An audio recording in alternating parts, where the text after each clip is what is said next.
여러분의 구독은 영상을 제작하는 데 큰 힘이 됩니다. 영상을 보시기 전에 구독과 좋아요 꼭 부탁드리겠습니다. 아울러 회원이 되시기를 원하시는 분들은 유튜브 채널 홈피 구독 옆에 있는 가입 버튼을 눌러주시기 바랍니다.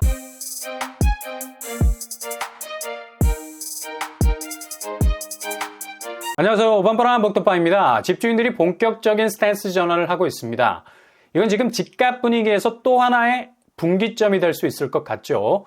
상반기만 해도 집을 보러 다닌 분들 대부분이 한 푼도 깎아줄 수 없다는 태도로 아주 강경일변도 드라이브를 걸었던 집주인들이 이젠 가격을 더 내릴 수 있다는 다소 부드러운 스탠스로 돌변하고 있다는 겁니다.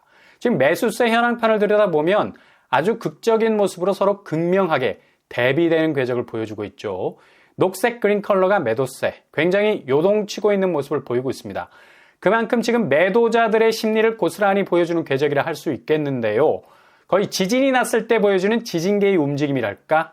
지지직 거리면서 궤적의 낙폭이 상당 부분 흔들리고 있는 걸 볼 수가 있어요. 그만큼 빨리 팔아서 나가고 싶은 마음이 굴뚝이야. 그러나 매수세는 주황색으로 나타나고 있는데 거의 바닥에 딱 붙어버렸죠. 절대로 움직일 생각 1도 없다는 겁니다. 집을 이 상황에서 샀다가는 그냥 골로 갈 수 있겠다는 생각이 지배적인 거죠. 거의 이 궤적은 제로에 가까울 정도로 얼어붙어 있고요. 좀처럼 거래량 회복은 불가능할 정도로 극악의 상황이 연출이 될 수밖에 없는 겁니다. 매도와 매수라는 간격이 갈수록 이렇게 벌어지고 있잖아요. 그만큼 이건 그냥 수치의 차이를 넘어서 생각의 차이 그리고 마음의 차이를 나타내고 있는 겁니다. 필사적으로 집을 팔아야겠다고 요동치고 있는 심리에 맞서서 절대로 집을 사지 않겠다고 웅크리고 있는 반대 심리가 불꽃 튀는 대결을 벌이고 있는데 숫자로 나타난 주택가격 심리지수만 봐도 서울은 매도세가 80.9로 나타나고 있고요. 매수세는 1.9로 나타나고 있습니다. 이건 숫자로만 봐도 얼마나 거래량이 갈수록 죽어나갈 것인가를 그대로 보여주고 있는 단면이죠. 그러니 집주인들 마음이 급해질 수밖에 없는 겁니다. 아마 요즘에는 별 상상이 다 들 거예요. 이대로 집을 영원히 팔지 못하면 어떡하나. 당장 급하게 집을 팔아야 하는 사람들의 수건 사업은 현금 확보. 어떻게 해서든 지금 집을 정리해서 현찰을 만져야 돌파구가 보이는 건데 지금 상황으로선 도저히 집을 팔 수 있는 채널이 완전히 막혀버렸죠. 초반에 말씀드린 가격 절충이 가능하다고 말하는 집주인들은 그나마 뭔가 여유라는 틈새가 있는 사람들입니다. 지금 내놓은 집값 꼭 맞춰서 안 받고 나름 절충할 수 있는 자금 여유가 있다는 거고 이게 도저히 안 되는 갭투나 투기 형태로 갑작스럽게 벼락대출 받은 사람들은 지금 이 가격 고수하지 않고서는 완전히 장사가 이만저만 손해가 날 게 뻔해서 매물은 내놓는데 가격은 그대로 태그를 붙이고 나오고 있는 경우가 많다는 얘기죠. 이렇게 되면 절대로 집 안 팔립니다. 무슨 장난합니까? 매수세가 바라보는 포인트는 바로 가격 조정이라는 관역이기 때문에 여기에 초점을 맞추지 못하는 매물은 그냥 계속해서 시간이 흘러도 둥둥 떠다닐 수밖에 없는 부유하는 가격대. 상반기 죄다 그렇게 전고점까지 밀어올린 집값으로 누가 뒤를 쳐주겠습니까? 그러니 내년 2024년도가 돼도 우회적인 대출 완화 상품이 나와도 막상 매수세에 불을 지필 수 있는 수요들과는 별 상관이 없는 변동 요인들이기 때문에 꼼짝마 거래는 더욱 쪼그라들 가능성 높겠습니다. 지금 가격에 딜을 쳐줄 만한 여유가 없는 게 실질 소득 감소가 지표로 나타나고 있는 무역 수지 회복이라는 수치와는 다르게 산업 현장에서 느끼고 있는 실적 악화가 굉장히 크기 때문인데요. 옛날처럼 가격 흥정을 하지도 못할 건 그만큼 가처분 소득에서 상당 부분 마이너스 적자 살림을 꾸려야 하는 입장에서 집값이 현실적으로 완전히 내려오는 수준이 돼야만 뭔가 접근이 가능한 건데 그동안 올랐던 상승분 잔뜩 녹인 집값 가지고 기껏 집주인 기준에서 1, 2억 내린 수준의 딜은 아무런 의미가 없는 게 바로 매수세의 단호한 입장이라는 얘기죠. 그러니 신용 레버리지 상승, 자산 시장 하락, 금융기관 건전성까지 저하되고 있는 지표를 하는 자료가 계속해서 시그널로 내놓고 있잖아요. 일례로 삼성반도체 성과급도 올해는 100%에 달했던 수준이 그냥 0%. 아니 삼성전자에서 성과급 가져가지 못하면 간첩이란 말이 돌 정도로 매년 연말이면 성과급 잔치로 만인의 부러움을 샀던 곳인데 지금 돌아가는 판사리를 보면 얼마나 가계 수입의 지갑이 얇아지고 있는가를 대기업 샘플을 보면서도 분명히 알 수 있다는 얘기죠. 이젠 눈치싸움, 심리게임 이런 거 다 소용없습니다. 실질적으로 집을 살 수 있는 경제적 여력이 훅 떨어져 나가고 있기 때문에 그동안의 집값 상승 랠리에 편승한 지금 집값 아무런 의미가 없다는 얘기죠. 가뜩이나 대출도 다음 달 스트레스 DSR 도입으로 소득 대비 대출도 만만치 않을 상황으로 전개가 되고 있고, 그렇게 무턱대고 남의 돈 끌어쓰다가는 지금 매매 시장에서 몰아치고 있는 폭락 양상의 2차 하락장 태풍에 모든 게 다 날아갈 상황이 전개가 되고 있는 건데요. 이번 주는 올림픽 선수기자촌 2단지 34평이 고점 대비 24억에서 18억으로 뚝 떨어지는 기록적인 낙폭을 또 기록을 했습니다. 그러니까 6억 가까이 떨어지는 추세죠. 하락폭은 26% 정도 되고요. 이렇게 매주 기록적인 하락세를 서울 아파트들이 찍고 있습니다. 특히 송파구는 낙폭이 성큼성큼 떨어지고 있죠. 그러니 매매 시장 아파트들 가격대가 이런 식으로 나가 떨어지고 있는 상황에선 딜이 안 되는 겁니다. 아니, 떨어지는 폭포 위에서 뱃놀이 해봤자 노를 저을수록 블랙홀처럼 빨아들이는 물살 속으로 들어갈 수밖에 없어. 그러니 지금 집주인들 열심히 매물 넣었다 뺐다 넣었다, 가격 딜 칠까 말까 칠까, 아무리 생난리를 치고 노를 저어보려 해도 그렇게 지금 모든 집값 추이는 엄청난 낙폭의 키를 갈수록 키워나가는 시점에선 딱히 그런 잡스런 노력을 해봤자 아무 소용이 없다는 얘기죠. 지금같이 내년도를 장담할 수 없는 암담한 집값의 상황에선 가장 빨리 테러를 구축하기 위해서 하나에 집중을 하셔야 된다는 얘기예요. 집값을 대폭 낮추는 거. 이거 아마 잘 안 될 겁니다. 살을 내는 추이가 아니라 살이 떨어져 나가는 고통이죠. 그동안 얼마나 그 집, 그 가격에 사려고 발버둥을 쳐온 세월을 생각해도 너무 억울한 거예요. 그래서 지금 그렇게 거래량이 쪼그라들어도 끝까지 놓치지 않고 붙잡으려 한다는 얘기예요. 이건 지금도 현재 진행형으로 분양시장에서 다시 재현이 되고 있는 거 아닙니까? 청계 리버브자이 이번에 397세대 모집에 18,000명이 지원을 했습니다. 이 시국에 엄청난 경쟁률이죠. 근데 가점 뜨다 보니까 최저가 55점. 이거 약간 싸한 느낌도 들죠. 가점이 이 정도 경쟁률이면 대체로 65점 이상은 찍어야 되는데 그렇지 않다는 얘기예요. 뭔가 돌격대가 있었다는 것. 앞뒤 좌우 가리지 않고 무조건 직진했던 사람들이 있었다는 건데 과연 작은 부분에서 얼마나 준비가 되어 있었는지, 이렇게 최저 당첨 가점이 낮으면 계약률에서도 그리 좋은 성적을 거두지 못한 사례가 많아서 지켜봐야 된다는 얘기죠. 근데 이렇게 지금 모든 걸 걸고 아파트 하나에 우주 최강의 에너지를 쏟아붓고 있는 현상, 지금도 일어나고 있다는 얘기. 여기 분양가가 24평이 10억이 넘어가고요. 7, 8타입은 12억을 뚫었습니다. 이전에 서울에서 나오는 아파트 경쟁률 치고는 그것도 1000세대가 넘어가는 단지 38대 1이라는 점도 많이 분양가 때문에 위축이 됐다는 걸 알 수가 있죠.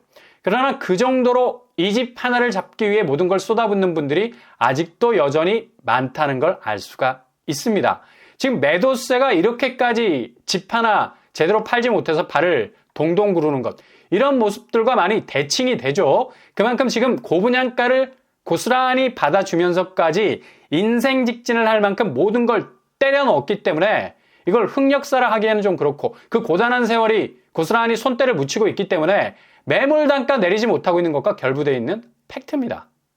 이게 지금 부동산 시장이 엄청난 하락세를 보이면서 지금 부동산 PF가 어제는 태형건설이었는데 내일과 모레 글피는 누가 될지 모를 정도로 위기감을 느끼는 상황에서 집값에 대한 무한 신뢰를 보내는 분위기가 여전히 살아있다는 것 자체가 정말 한국은 부동산 빼놓고는 시체구나 라는 생각이 들 정도죠. 여기에 비슷한 시기에 분양을 했던 마포 프루지오 어반피스, 여기도 경쟁률이 그리 썩 시원하지 못했습니다. 64세대 모집에 3,588명이 지원을 했고요. 여기도 분양가가 장난이 아니었죠. 마영성 중에 머리에 해당하는 마포구라서 많은 분들이 머리를 디밀었는데요. 45대 1의 경쟁률, 34평이 15억을 넘어서 정말 마의 구간을 만들어 놨습니다. 여기서 작년에 분양을 했던 마포드 클래식가 14억이 넘었다고 난리가 났었는데 이제 15억 고지를 넘어가고 있네요. 근데 당첨 가점을 보면 최저가 52점 나왔어요. 여기도 무조건 못 먹어도 고를 외친 사람들 있어 보이죠. 이 정도 경쟁률이면 최저 가점이 65점을 훌쩍 뛰어넘는 편인데 최저 가점 수준이 상당히 낮다. 무조건 집 하나만 보고 뛰어든 케이스가 있다는 건데 이런 히스토리를 계속해서 재현하고 있으니 당연히 부동산 시장이 빠개지는 한이 있어도 내 집 가치는 절대 포기하지 못한다는 매도세가 나올 수밖에 없다는 얘기죠. 서울 대단지에다가 마용성의 퍼즐이라는 입지를 가진 곳, 그냥 죽기 살기로 파고드는 경향이 있어서 포기가 그리 쉽지 않을 겁니다. 그래도 어떡해. 자금이 딸리기 시작하면 후폭풍이 허리케인 수준이라서 감당이 불감당, 도저히 집을 가져갈 수 있는 수준이 되지 못하면 그냥 놔버리는 경우가 요즘 속속 튀어나오고 있는 건 사실이죠. 아마 지금 매매 시장에서 자기 집 내놓고 가격 태그 바꾸지 못하는 분들이 대부분 이런 케이스라는 얘기입니다. 실제로 이렇게 몇천 명이나 10,000명 이상 모이는 청약은 서울에서도 그냥 뭐 세 손가락에 꼽힐 정도로 지금 다른 여타의 지역은 뭐 처참할 정도로 무너지고 있습니다. 인천 쪽 재물포역 파크매종 411세대 모집에 129명이 지원해서 그냥 미달났고요. 인천은 뭐 분양도 굉장히 심각한 수준이고요. 매매 시장 역시 하락폭이 워낙에 뭐 쪽박이 깨지는 것처럼 떨어지고 있으니까 분양 시장도 뭐 덩달아서 위축이 될 수밖에 없는 상황이죠.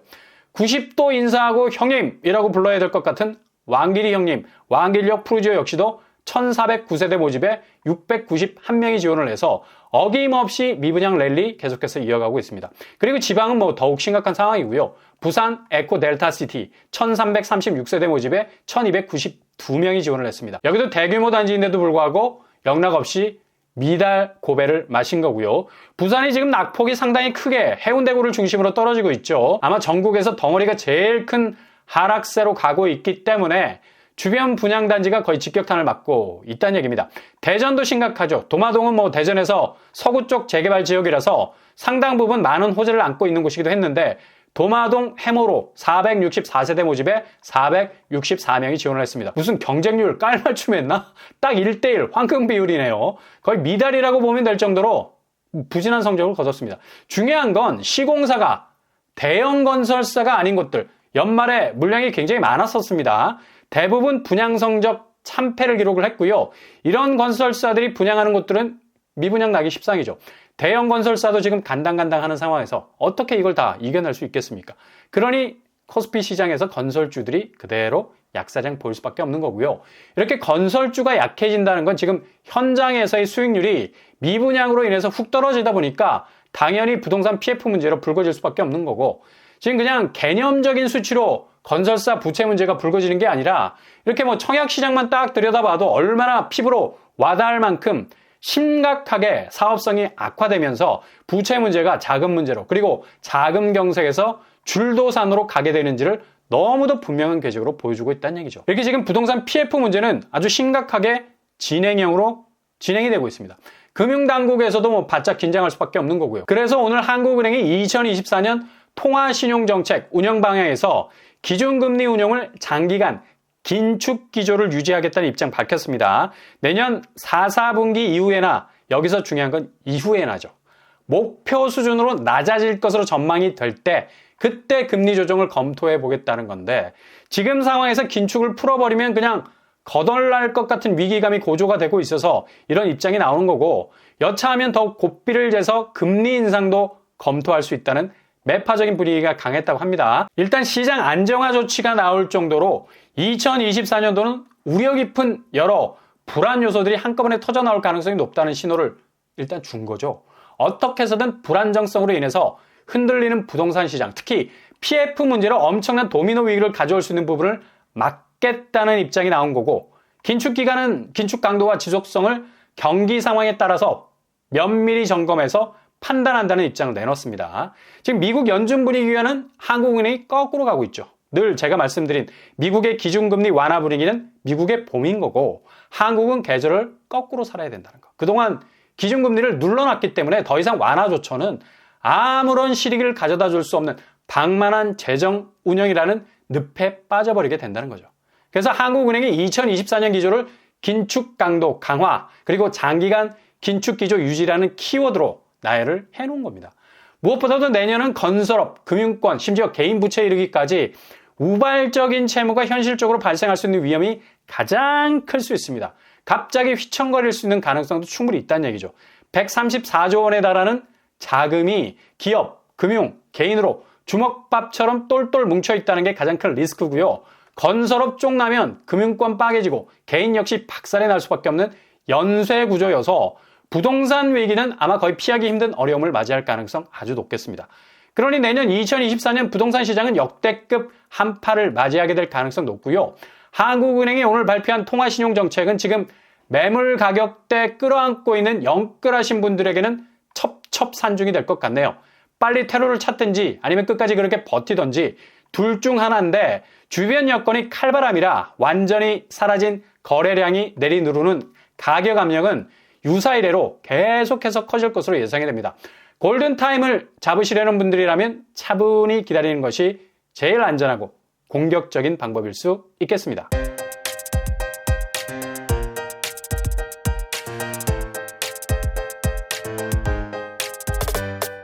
오늘의 부동산 캐릭터처 집주인들이 본격적인 스탠스 변화가 엿보이는데 이 정도로는 간에 기별이 안 가죠. 그만큼 그 집에 대한 자금을 긁어왔던 히스토리가 지금의 집값을 내리지 못하게 하는 요소가 되죠. 그만큼 지금도 진행되는 서울 대단지 주요 입지에 몰려드는 통장들 한번 보세요. 이게 지금 부동산 상황이라면 다소 누그러지는 면도 없지 않아 있지만 여전히 집값 이상에 대한 기대를 포기하지 못해서 나오는 이런 동선들. 그러나 내년도는 정말 부동산 시장이 자체 방어력으로는 버티기 힘든 우발적인 변동 요인들이 부동산 전체판을 뒤흔드는 사건들로 뒤덮을 가능성 그 어느 때보다도 높은 시기가 될 것으로 보입니다. 오늘도 응원합니다. 여러분의 길이 꽃길만 되실 수 있길 바랍니다.